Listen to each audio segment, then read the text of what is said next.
She is suggesting a second defensive line of poison. I'm spraying a second defensive line of poison between the old oak stable door and the second interior door that is made of glass and steel. We are digging in.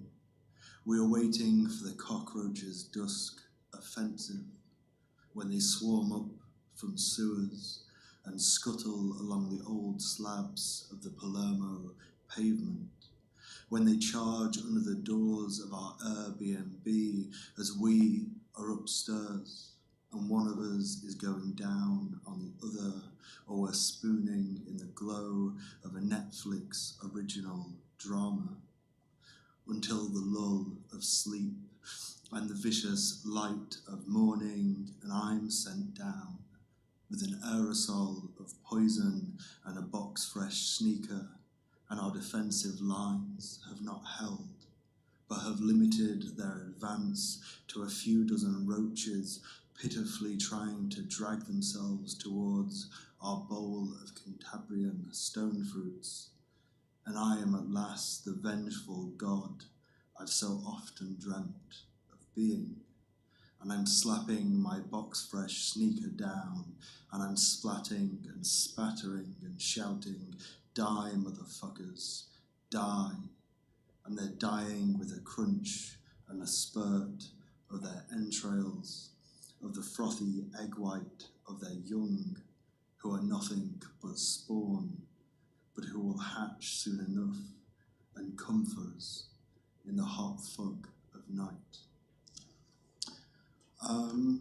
I'm going to read entirely from this book that was published in October last year, thanks to Neil and Blood Axe, and it's called "I'm Totally Killing Your Vibes," which is pretty much what I'm going to do for the next 20 minutes.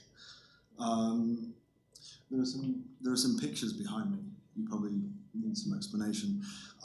This book is strange in a way. It's in 3 parts. The middle part is fairly straightforward. It's mostly just a really long, whiny breakup poem, and it's quite traditional in that sense. The first and the last parts are all voiceovers, or both voiceovers, for film works. And because the theme of this was to do something with poetic language and with visuals, I'm reading from the first section mostly, which is a voiceover for a film, but the film is probably a bit too explicit for a matinee showing. So behind me are some photographs which deal with similar subject matter to the film, but are from a book that I'm doing next year that's a novella and a collection of photographs, but they give you a kind of a sense of what the film might be if they were more explicit. I'm going to read 2 sections of this long sequence at the beginning of the book, and in the middle I'm going to do a comic interlude, so you need to remember to laugh. But these poems just run into each other, so I won't preface them. "Are you happy?" she asks. "I'm happier," I say, and then, "If you had to be an animal, which animal would you be?" She cannot fit her mouth around the English for the animal she means. "Have you ever been happy?" she asks. She means a swan. She likes the way it wraps the long elegance of its neck around its lover until, like, forever. "I don't think I've ever been happy," I say, and then, "If I had to be an animal, I'd be a zebra." "A zebra is just a horse with stripes," I say. I can tell she was hoping for something more profound. "I was hoping for something more profound," she says. In front of us, 2 cats are rolling on what used to be the grass. The cats are rolling in the heat. Beyond, the ground gives to cliffs. It gives to the Tyrrhenian Sea. I think too much, she says. It's one of my problems. Let's play a game, I say. My skin itches on raw heat. What type of game, she says. Let's make a list of all our problems, I say. You go first, she says. We drink meloncello for breakfast. I make a silent list of my problems. I'm thinking which ones would sound like burr sincerity, I say. I'm thinking which would sound like super vulnerable. I'm thinking which would sound sincere, but also like, oh, that's super cute. You're a good me, I say. That dude with the gut behind the counter, he's a bad me, I say. She's snoring gently.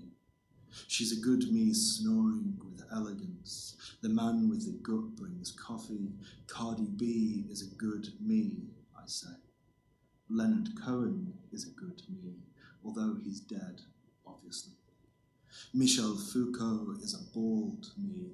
Foucault is a bald me that looks like Doc Brown. Michael J. Fox is a metaphor for my own inevitable decline, in the sense that another's misfortune is actually always about me.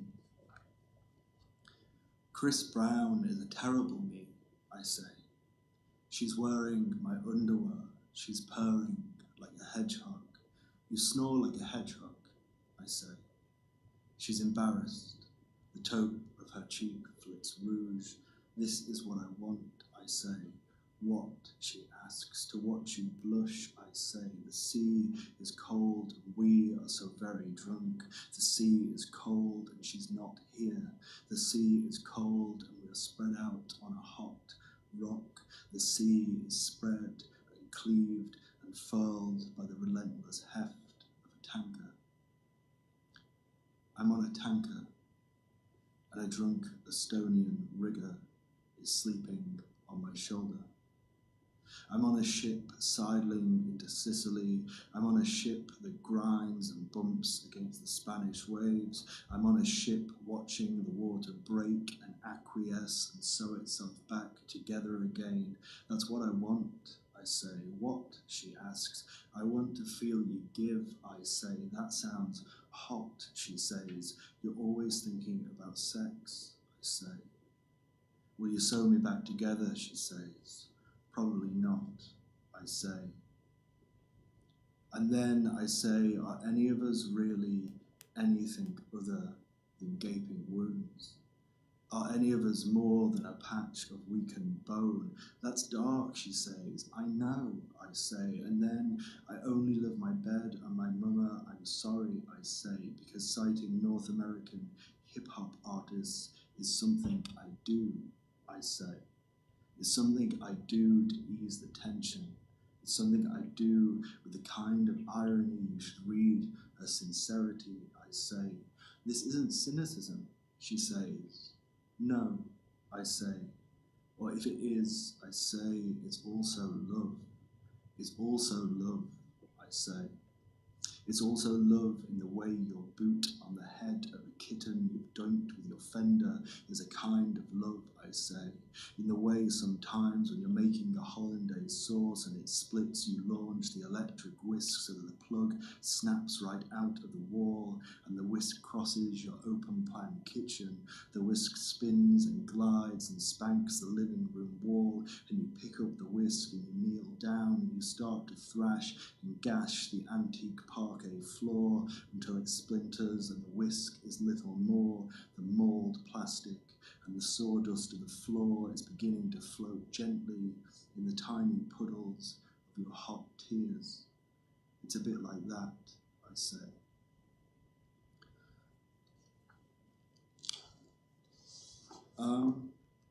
Comic interlude time, so your vibes can recover.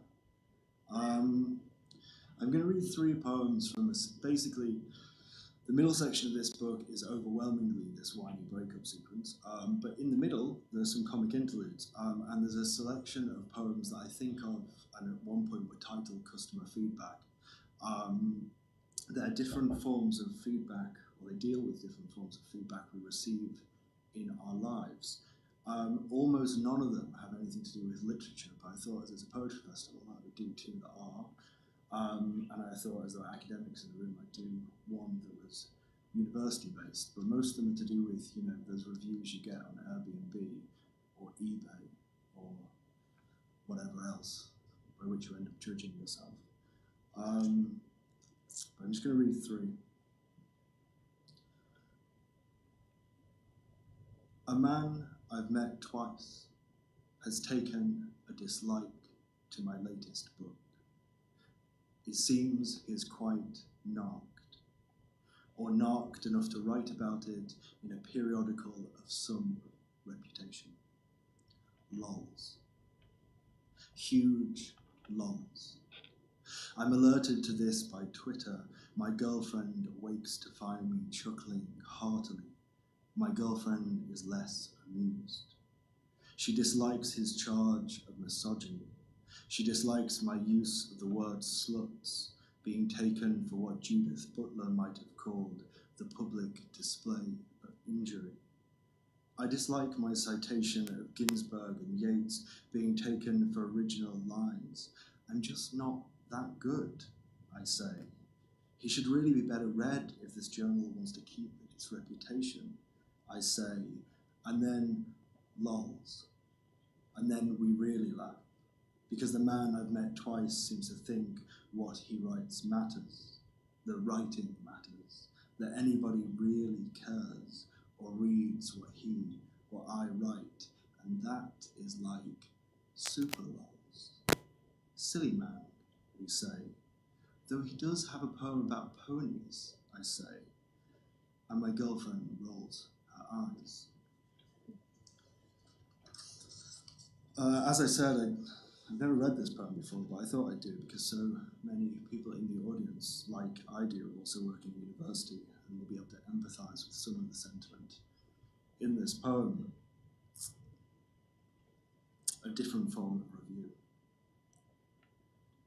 Our critical friend has completed his reading of all the department's potential research outputs for the upcoming Research Excellence Framework Assessment, in which the research of departmental staff, wholly or fractionally on research contracts, will be assessed.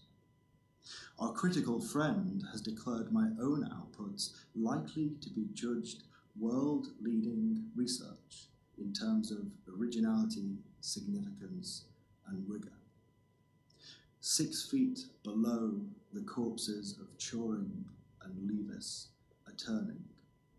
Further down, somewhere around the 5th or 6th circles of HELL, senior management are hunkered and purring and rubbing their hands and already sketching plans for new buildings to be built in identical style to buildings that have recently been built, but with even bigger breakout spaces and even less human warmth and even more PVC furniture and a shrine dedicated to eternal risk assessment and a modest inner sanctum adorned with 3D printed idols in which all of us, senior manager, financial officer, professor and fixed-term lecturer, will strip naked and engage in a prolonged and rigorous circle jerk before setting light to a bonfire of students' cash and students' dreams and the last vestiges of whatever we once called our souls.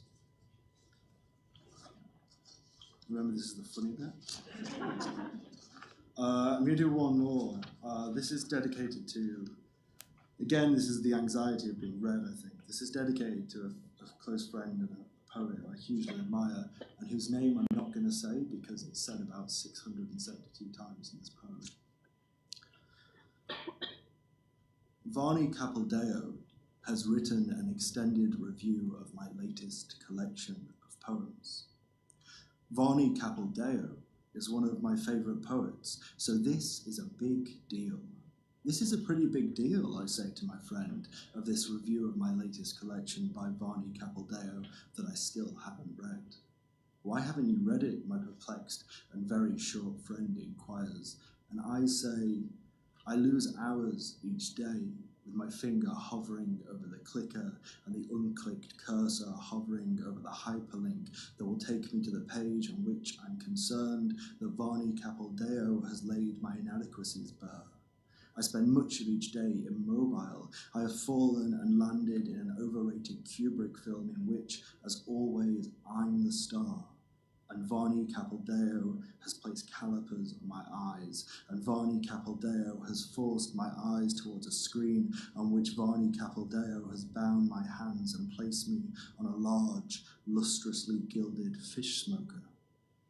Varney Capildeo is smoking me like trout, and when I'm smoked, Varney Capildeo takes an unusually strong thumb, an equally unyielding finger, and Varney Capildeo is pinching me just below my pelvic fins and curling away the crisp of my skin, and Varney Capildeo has taken a fish slice to the pink of my flesh, has pulled away the first of my fillets, is teasing my spine, is lifting my skeleton from what's left of my body, and now Varney Capildeo has snapped my spine from my disembodied head, and that unusually strong finger and thumb are pressed inside the back of my fish skull, and my trout eyes and trout lips fill the screen as Varney Capildeo moves a finger and thumb together and apart, so my trout lips are moving like a talking trout, and I'm little but the bodiless head of a smoked trout miming the words, I'm bad, you know it, really, really bad. You know I'm bad, though without the fishiest hint of irony, and my trout face is mouthing Shamo as an utterable confession. I'm going to finish with this. It's the second section of this sequence. It's got 4 sections, but it's also the final section of what was the voiceover for a film which you're not allowed to see. I'm going to finish with this.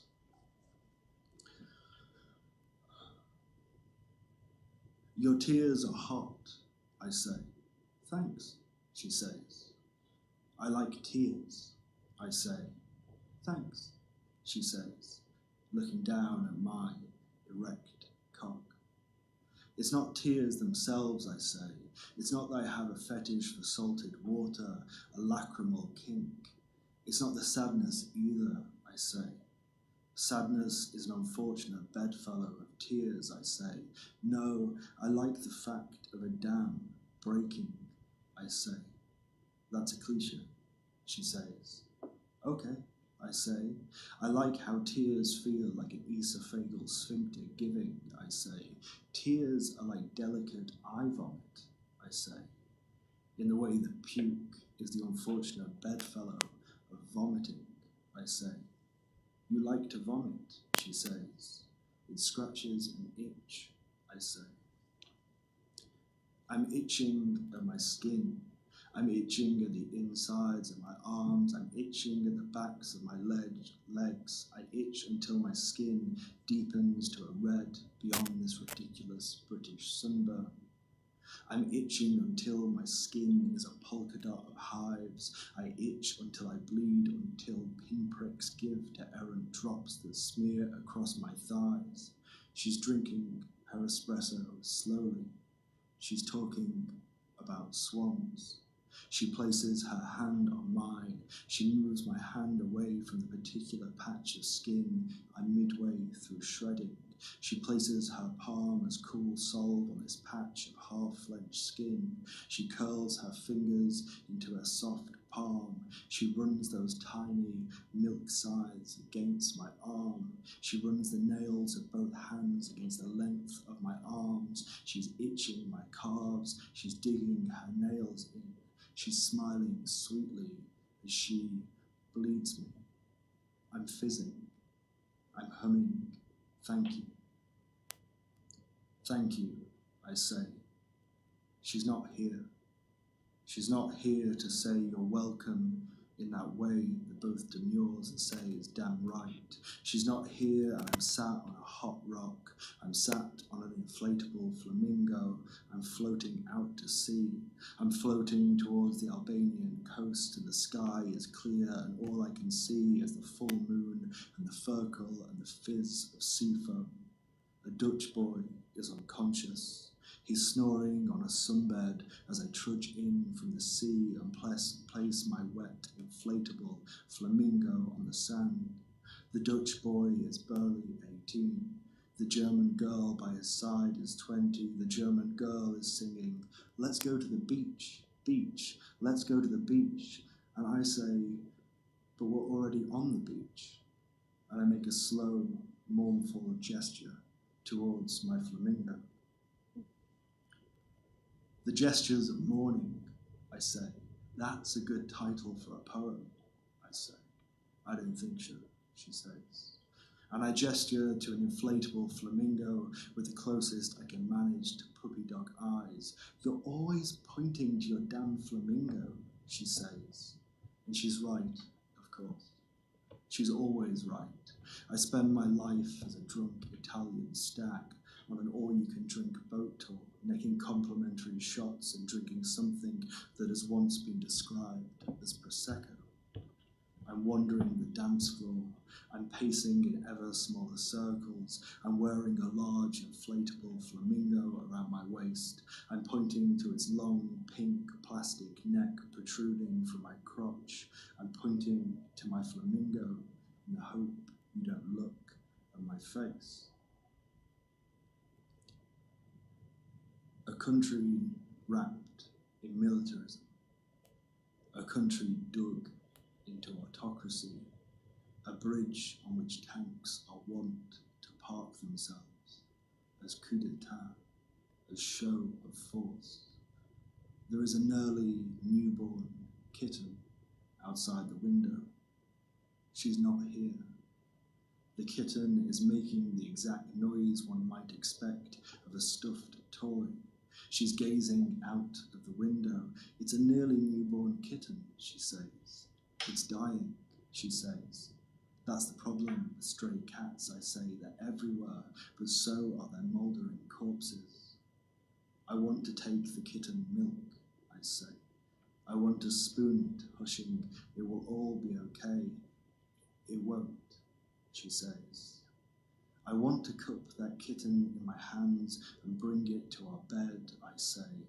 "The hotel would have a problem with that," she says. "I want that kitten," I say. And then I roll over. I tuck myself into the one position that almost always brings the soft descent of sleep. I'm forcing myself to sleep. I'm counting dead and dying kittens. I'm counting undead cats. I'm counting zombie felids, scampering and bouncing and making the sound a cat might make if it had smoked a couple of packs every day of its 9 lives. If a cat had puffed woodbines like a cat-like beagle, like a cat who has sidled off to a hedgerow or roadside bramble to die a lonely death before being stuffed and rigged with wires and having its sternum cracked to be fitted with a small plastic box that makes the noise a cat might make if it were not, in fact, a cat, but the digitally enhanced fact of my own pain. "Of your own pain," she says. "Yes, the kittenish squall of my own pain," I say. And then she laughs. She rolls her eyes and puts her finger and thumb together like Steve Buscemi in Reservoir Dogs. She's playing the smallest violin in the world. She's gesturing to the absurd depths of my sullen self-indulgence. "But it feels so good," I say. Thank you.